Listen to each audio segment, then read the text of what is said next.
Hello students, आज हम chapter 3 संख्याओं के साथ खेलना प्रश्नावली 3.5 से 10वां 11वां और 12वां क्वेश्चन सोल्व करेंगे। उससे पहले अगर आपने मेरे चैनल को सब्सक्राइब नहीं किया है तो कर लीजिए। क्वेश्चन नंबर 10 देखिए, बिना भाग किए ज्ञात कीजिए कि क्या 25,110 संख्या 45 से विभाज्य है।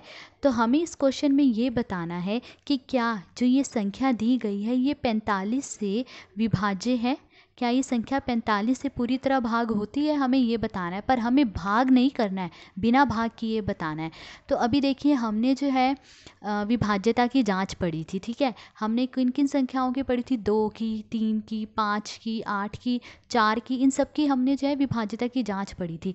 पर 45 की हमने विभाज्यता की जांच नहीं पढ़ी कि 45 से कौन सी संख्याएं विभाजित हो जाती हैं। ठीक है, तो हम इसे कैसे करेंगे? देखिए, 45 के दो गुणनखंड कौन से हैं? 5 और 9। ठीक है, तो देखिए 45 के दो गुणनखंड है 5 और 9।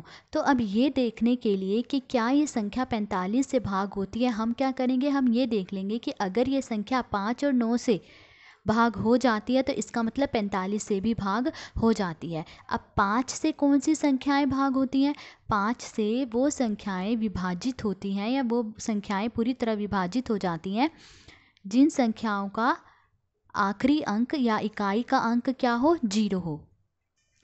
तो देखिए, क्योंकि इस संख्या में इकाई का अंक क्या है? 0 है, तो अतः यह संख्या क्या है? 5 से विभाज्य है। तो जिस संख्या का इकाई का अंक 0 होता है वो 5 से क्या होती है? कट जाती है। तो इसका मतलब ये संख्या भी क्या है? 5 से विभाज्य है, मतलब 5 से कट जाती है, शेष कुछ नहीं बचता। ठीक है, अब देखिए 9 से जांच करेंगे, क्या ये संख्या 9 से भी कट जाती है? 9 से कौन सी संख्याएं कटती है? 9 से वो संख्याएं कटती हैं जिस संख्या के अंकों का योग 9 से कट जाए, तो वो संख्या भी 9 से कट जाती है। तो हम क्या करेंगे? इस संख्या के अंकों का योग, मतलब इस संख्या के अंकों को जोड़ लेंगे। क्या आएगा? तो देखिए, अब इस संख्या के अंकों का योग करा हमने। देखिए, अंकों का योग मतलब इन्हें जोड़ा, क्या आया? 9 आया। तो ये जो अंकों का योग आया है 9, क्या ये 9 से विभाज्य है? हाँ, ये 9 से कट जाता है ना, 9 एकम 9। तो ये जो योग आया ये क्या है? 9 से विभाज्य है। तो अब देखिए, हमने देख लिया ये संख्या 5 से भी कट रही है और 9 से भी कट रही है, तो इसका मतलब ये संख्या 45 से भी विभाज्य है। तो अतः ये संख्या 45 से क्या है? विभाज्य है। तो ये था क्वेश्चन नंबर 10। इसमें हमने बिना भाग करे बताना था कि क्या संख्या 45 से विभाज्य है, तो वो हमने बता दिया। ठीक है, अब क्वेश्चन नंबर 11 सोल्व करेंगे। क्वेश्चन नंबर 11 देखिए, संख्या 18। एक संख्या है 18, वो 2 और 3 से विभाज्य है। जो 18 है वो 2 से भी कटता है और 3 से भी कट रहा है। ठीक है, यह 2 गुणा 3, अगर मैं 2 को 3 से गुणा करूँ तो क्या संख्या आई? 6 आई। तो ये जो 18 है वो 6 से भी विभाज्य है ना? 6 से विभाज्य हो जाता है ना, 6 तिये 18। तो अब इसी प्रकार एक संख्या 4 और 6 दोनों से विभाज्य है। हमें नहीं पता वो संख्या कौन सी है, उसमें कहा गया है कि एक संख्या क्या है? 4 और 6 दोनों से कट रही है। तो क्या हम ये कह सकते हैं कि अगर मैं 4 को 6 से गुणा करूं, क्या आया? 24। तो वो संख्या 24 से भी विभाज्य होगी, मुझे ये बताना है। और अगर यदि ऐसा नहीं है तो हमें अपने उत्तर की पुष्टि उदाहरण देकर करनी होगी कि अगर ऐसा नहीं है। कैसा नहीं है? कि वो संख्या 4 और 6 से तो कट रही है पर 24 से नहीं कट रही है। अगर ऐसा नहीं है तो मुझे एक उदाहरण देना होगा। तो देखिए, क्या ऐसा है? अब देखिए, मैं संख्या लेती हूँ 12। मैंने 12 ली। ठीक है, 12 देखिए 4 से भी कट जाता है, 4 तिये 12।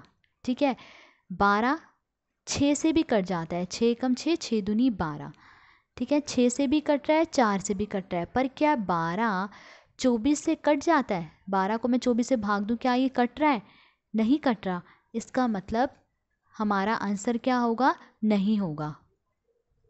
तो हमारा आंसर क्या है? नहीं। अब उन्होंने क्या कहा था? अगर आप आंसर नहीं दे रहे हो तो आपने एक उदाहरण भी देना है। तो मैंने उदाहरण दे दिया कि देखिए, संख्या 12 थी।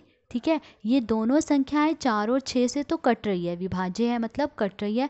परंतु संख्या 12 जो है, अगर मैं 4 और 6 को गुणा करूं, क्या आ रहा है? 24। तो 24 से वो कट नहीं रही है। तो ये उदाहरण भी मैंने दे दिया। ये था क्वेश्चन नंबर 11। अब क्वेश्चन नंबर 12 सोल्व करेंगे। क्वेश्चन नंबर 12 देखिए, मैं 4 भिन्न भिन्न अभाज्य गुणनखंडों वाली सबसे छोटी संख्या हूँ, क्या आप मुझे ज्ञात कर सकते हैं?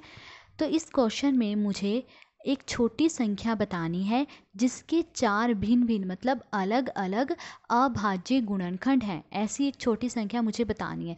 अब देखिए संख्या छोटी है तो इसका मतलब इसके गुणनखंड भी क्या होंगे, छोटे होंगे, ठीक है। पर कैसे गुणनखंड, अभाज्य गुणनखंड, ठीक है। अभाज्य संख्याएं कौन सी होती हैं, जो सिर्फ अपने आप से और 1 से कटती हैं। तो सबसे छोटे अभाज्य गुणनखंड कौन से होंगे, 4 बताने, और चारों ही क्या होने चाहिए, अलग अलग होने चाहिए।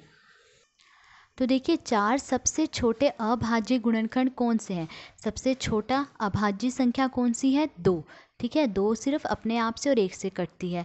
फिर 2 के बाद देखिए 3, 3 के बाद 5, 5 के बाद 7। तो ये 4 जो हैं अभाज्य गुणनखंड हैं जो कि सबसे छोटे हैं, ठीक है। अब देखिए संख्या कौन सी होगी, हमें संख्या बतानी है। तो वांछित संख्या मतलब जो संख्या हमें चाहिए वो संख्या कैसे मिलेगी, हम इन चारों को क्या कर देंगे, गुणा कर देंगे। 2 गुणा 3 गुणा 5 गुणा 7। देखिए इन्हें गुणा कर दीजिए, 2 तिये 6, 6 पंजे 30, 30 को 7 से गुणा करेंगे कितना आएगा, 210। तो वो सबसे छोटी संख्या कौन सी है, 210 है, जिसके 4 अलग अलग अभाज्य गुणनखंड हमने लिए। तो उनसे सबसे छोटी संख्या कौन सी बनी है, 210 बनी है। तो यही हमें बताना था, ठीक है। तो आज हमने 10th 11th और 12th क्वेश्चन सोल्व करा। अगर आपको वीडियो अच्छी लगी हो तो please like share and subscribe. Thank you.